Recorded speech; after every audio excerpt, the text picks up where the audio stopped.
everybody, welcome back to the garage. If this is your first time visiting my channel, please go ahead, click on subscribe, and also click on that bell to receive all the updates and activities on my channel. All right, so this is the latest and probably the last update that we're going to see on the Arcat ZRT 800. It's basically, at this point, it's all done, and I've posted it for sale, and we're going to get it ready to move on to the next owner.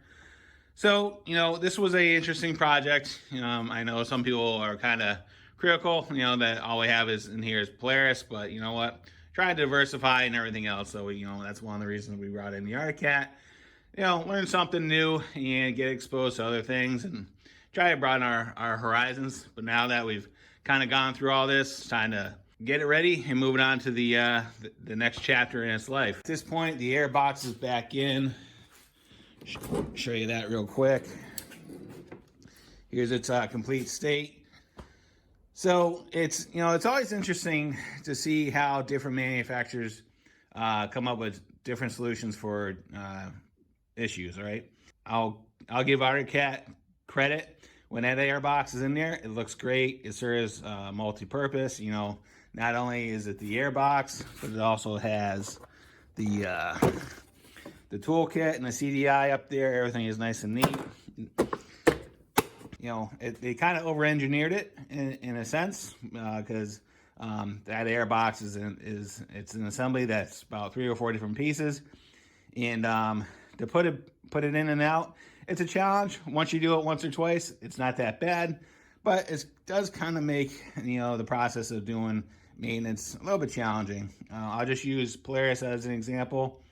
When they had flat side carbs on their edges, what they did is, the air box was affixed to the tunnel and it had a removable front, had a removable panel in the front of the air box.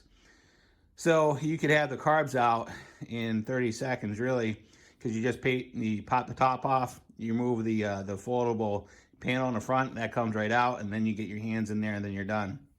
Whereas the Arcat one there's 7 or 8 screws that you have to come out. But, like I said, it's always interesting to see how different manufacturers address certain issues. But with that being said, the pipes are on, the carbs are done, put in the O-rings and the needles and seats. That issue has been resolved. One thing I talked about in the last video was the status of the neck and how it was cracked.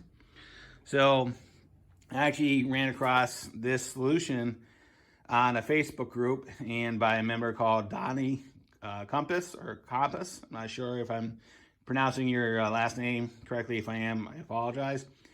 But what he has come up with, he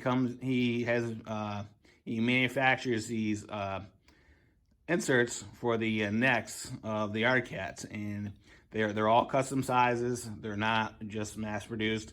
And all you do is you take a set of calipers, you measure the ID of the neck, as well as the depth of the neck, and basically you give him those dimensions, and he'll tell you what he has. If he doesn't have it, he'll make it to suit, and then he ships it to you. So that was $75 to my door, including shipping, and it was here within 3 or 4 days. So the process to install it is pretty easy. All you do is stick the insert in the freezer for a couple hours. That will cause it to shrink. And then you just take a blow dryer and then you heat up the perimeter of the neck, and basically you drop the insert into the neck. And then, because the insert is smaller, the neck is bigger, it goes right in. And then once everything comes to the same ambient temperature, it closes around itself, and it's good to go. So one thing I did was to, before I put the insert into the neck, I use this product. It's called Seal All. If you've never seen this, this is pretty handy when you're dealing with gasoline, because it's impervious to gas. Gas won't cause it to deteriorate, anything like that. So what I did before I put in the insert into the neck, all I did is I just smeared a little bit on the inside of it, and I pressed the insert in, and then I rotated it back and forth to make a good seal. And now I'm confident that we'll never have any issues with fuel leaking out of that neck. So a good solution for a common problem. It's a lot easier to buy one of those than trying to find a different tank. because if you want to switch out the tank, and again, this is another thing you learn. You would think that the seat would just separate from the tank. It doesn't. The seat and tank are all one piece. And then if you want to replace the tank, you have to remove all the staples around the perimeter of the seat, separate the cover and then the foam from the seat base, and then put it back in. So if you're looking at something like this with a cracked tank, I'd highly recommend this. You can have this done within 5 minutes once you get it, and it's a easier alternative. All right, so that pretty much wraps up the series on the Arctic Cat. So like I said before, this sled was a non-runner. When we bought it, we verified the basic stuff, compression, spark, stuff like that.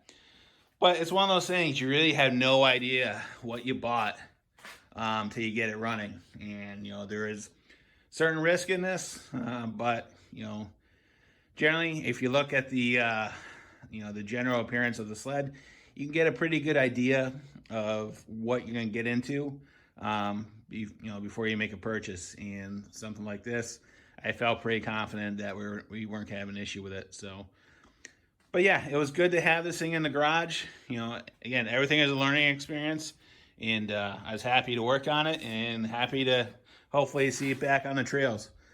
So, all right, if there's any questions, comments, thoughts, concerns, go and leave them in the comments box, and I'll get back to you as soon as I can.